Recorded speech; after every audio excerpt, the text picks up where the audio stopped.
點樣設定來電轉駁？首先打開手機上邊嘅瀏覽器，輸入 www.3.com.mo， 進入官網後，按右上方三畫圖案，按登入。如果忘記密碼，請按設定忘記密碼。如果冇忘記，請輸入電話號碼及密碼，按登入。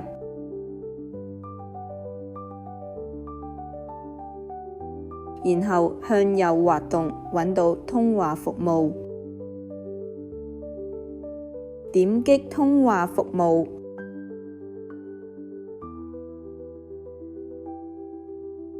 會見到6項功能，開啟功能模式一樣，例如點選來電轉駁之所有通話嘅功能，按開啟。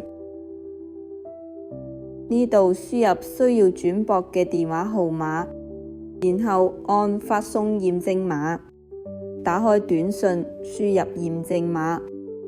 開啟功能成功之後，就會收到短信。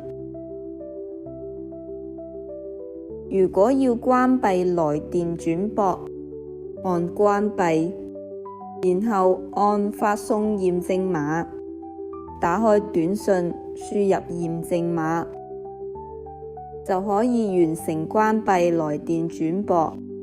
如果需要查詢狀態，按狀態查詢，然後按發送驗證碼，